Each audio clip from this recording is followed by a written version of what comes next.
The night I realized my life was on a timer began with a symphony of scratching inside my apartment walls, a relentless, almost desperate sound that grew louder whenever I tried to sleep.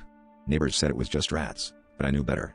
It wasn't just noise, it was a message, a warning in Morse code patterns I couldn't quite decipher.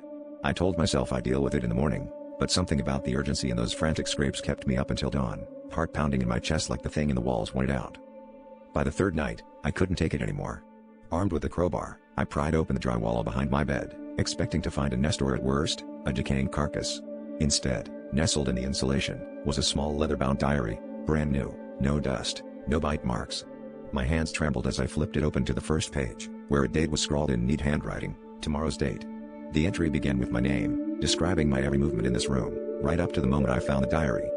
I read on, my breath catching as the diary continued past the present, narrating events that hadn't happened yet. The words described a power outage, a shattering window, my frantic attempts to call for help, and finally, the entry ended with a detailed account of my own death tonight, alone, in the dark, at the hands of something that crawled out from behind the walls. I dropped the diary, heart racing, and pressed myself against the far side of the room, trying to convince myself it was some elaborate prank. But then the lights flickered and died, plunging me into a suffocating blackness.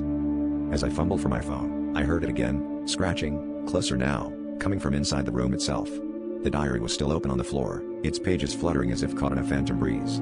I realized too late that the thing in the walls hadn't been trying to get out, it was trying to lure me in. And now, as a cold hand seized my ankle and began to pull, I understood the final, unwritten line, I was never meant to survive tonight.